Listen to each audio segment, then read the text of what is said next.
Ada seorang laki-laki, kata Nabi, kalau nanti dia datang kemari minta doa sama dia karena doanya makbul. Sahabat heran, karena sahabat itu definisinya man laqiyan Nabi sallallahu alaihi wasallam wa amana bihi wa mata 'alal Islam. 3 definisi sahabat. Orang yang berjumpa dengan Nabi, beriman dengan Nabi, dan matinya dalam keadaan Islam. Maka itu disebut dengan sahabat menurut ilmu hadis. Makanya ketika saya menjelaskan itu ke mahasiswa, Aisyah yang merupakan sahabat Nabi, komplain mahasiswa. Mohon maaf Ustaz keliru. Aisyah itu bukan sahabat tapi istrinya. Kita bicara ilmu hadis. Makna sahabat, man laqiyan Nabi, berjumpa dengan Nabi, wa amana bihi, beriman dengan Nabi, wa mata 'alal Islam, mati dalam keadaan Islam. Abu Lahab ketemu dengan Nabi tapi tidak beriman dengan Nabi dan mati dalam keadaan kafir, maka tidak masuk golongan sahabat. Tapi ini ada seorang laki-laki hidup sezaman dengan Nabi dan Nabi mengenal dia, dan Nabi berpesan nanti kalau dia datang ke kota Madinah minta doa dari mulutnya karena doanya dikabulkan Allah Subhanahu wa taala. Sahabat heran, kami yang hidup bersama engkau, kami yang berperang bersama engkau, kami yang sholat di Masjid Nabawi bersama engkau, kenapa doa dia lebih makbul daripada kami? Malah kami meminta doa dari mulut dia. Tapi tidak boleh membantah dan melawan Nabi. Pokoknya nanti kalau dia datang kemari minta doa kepada dia. Setelah Nabi Muhammad SAW meninggal dunia, laki-laki itu pun sampai ke kota Madinah, berjumpa dengan sahabat. Sesuai dengan yang dijanjikan Nabi, mereka pun meminta doa kepada dia. Namanya Uwais Al-Qarni. Makanya Uwais Al-Qarni tidak ada masuk dalam buku biografi sahabat. Kalau mau mencari biografi sahabat Nabi, buka kitab namanya Al-Isabah fi Tamyizis Sahabah, atau baca juga Usudul Ghabah fi Ma'rifatis Sahabah, atau baca juga Al-Isti'ab fi Ma'rifatil Ashab. Itu memang buku biografi isinya sahabat Nabi semua. Sahabat Nabi klasifikasi. Yang pertama, Al-Ashra Al-Mubashsharuna bil Jannah, 10 sahabat yang dijamin masuk surga. Level kedua, sahabat Nabi yang ikut perang Badar. Berikutnya, sahabat Nabi yang masuk Islam sebelum hijrah. Berikutnya, barulah ujung sahabat Nabi masuk Islamnya setelah hijrah. Setelah Islam kuat, barulah dia masuk Islam. Tapi nama Uwais Al-Qarni tidak ada di dalam, karena dia tidak cukup syarat untuk menjadi sahabat, karena dia tidak pernah berjumpa langsung dengan Nabi Muhammad sallallahu alaihi wasallam. Tapi kenapa doanya makbul? Ternyata dia tidak berjumpa dengan Nabi bukan karena dengki, bukan karena musuh, bukan karena tidak beriman. Dia tidak jumpa dengan Nabi, salah satu sebabnya adalah karena dia menjaga ibunya di Yaman. Makkah di tengah, Yaman di bawah, Syam di atas, negeri Syam. Tak ada hubungan dengan negeri paman Syam. Syam di atas, Yaman di bawah, Makkah di tengah. Liila fi Quraisy, perjalanan orang Quraisy. Ila fihim rihlatash shita'i was-shaif, perjalanan syita musim dingin, shaif musim panas. Musim dingin mereka ke Yaman, musim panas mereka pergi ke negeri Syam. Kenapa dingin ke Yaman? Karena Yaman ini kalau musim dingin tidak terlampau dingin, salju tidak turun. Kalau pergi ke negeri Syam, salju turun.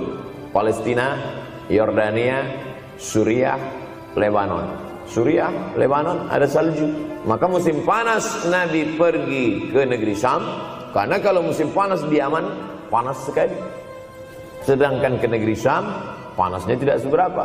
Perjalanan orang Arab Quraisy ini diceritakan Allah, di negeri Yaman itulah tempat kampung Uwais Al-Qarni. Tidak sempat dia berjumpa dengan Nabi, tapi doanya lebih makbul daripada orang-orang yang berada bersama Nabi, karena keutamaan berbakti kepada ibu. Kalau sama ayah boleh ngelawan Pak Ustaz? Enggak juga. Jangan ini nanti dijadikan dalil. Kamu kenapa lawan bapakmu? Ada seorang laki-laki. Ini kadang jamaah pandai motong-motong ceramah saya, hanya untuk mencari pembenaran. Sedangkan kita ngaji ini mau mencari kebenaran. 1000 dalil bagi orang untuk mencari kebenaran, tapi ada 1001 hujjah untuk orang yang suka mencari pembenaran. Nah, jadi kalau saya bicara tentang ibu, sesungguhnya ayah sudah masuk. Karena tanpa ayah kita juga bukan apa-apa dan bukan siapa-siapa. Walaupun jatah ayah sepertiga, sedangkan ibu lebih daripada itu. Man ahaqqun nas bi husni suhbati. Siapa orang yang paling layak mendapatkan baktiku ya Rasulullah? Ummuka. Summa man, siapa lagi? Ummuka. Summa man, siapa lagi? Ummuka. Summa man, abuka. Itu yang menyusun itu Nabi SAW, bukan saya. Itu makanya ibumu, ibumu, ibumu, bapakmu. Kenapa Nabi 3 kali? Kenapa Nabi menyebut laki-laki 1 kali, perempuan 3 kali? Karena ibu mengandung, ibu melahirkan, ibu menyusukan. Siapa yang mau dapat 3 kali? Coba yang 3 ini. Mengandung, melahirkan, menyusukan. 3 ini belum bisa dilakukan oleh laki-laki dimanapun.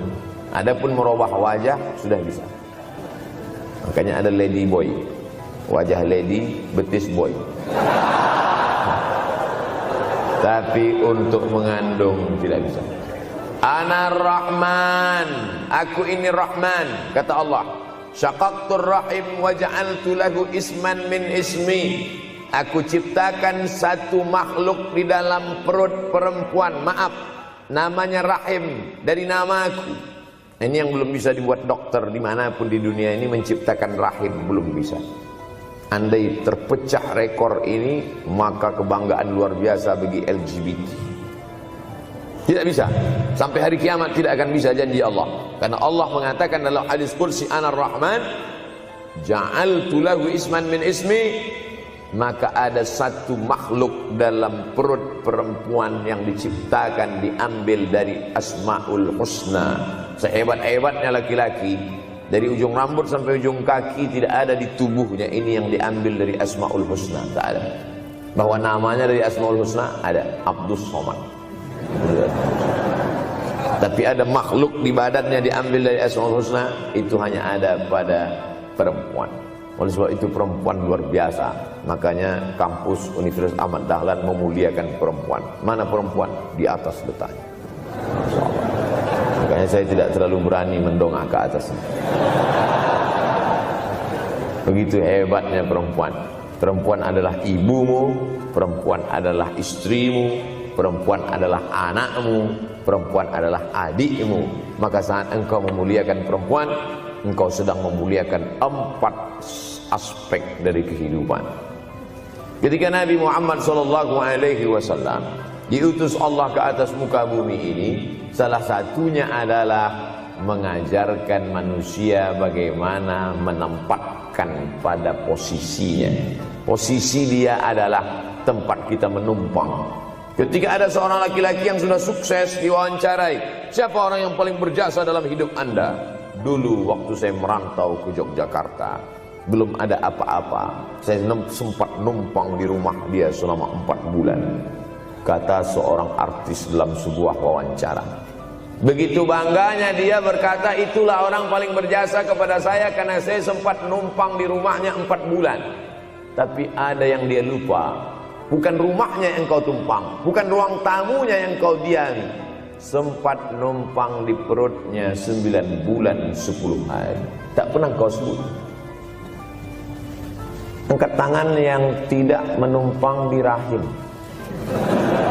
Langsung dari planet Mars langsung kemari. Enggak ada. Mr. Bean yang... Kita semua sehebat apapun pernah menumpang di perutnya. Oleh sebab itu makanya dosa yang paling mengerikan adalah kalau ada orang jual sabu-sabu, peminum khamar, di dunianya bahagia, happy, senang. Itu Ustaz, pengedar narkoba, hidupnya aman, adem, ayam, tentram. Di akhirat azabnya baru diberikan Allah Subhanahu wa taala. Ada orang yang pelakor senior, Tapi hidupnya di dunia senang-senang saja, di akhirat nanti azabnya ditunda. Namanya istidraj. Istidraj diambil dari kata daraja, tertunda. Azab yang tertunda. Sudah jadi judul sinetron. Azab yang tertunda.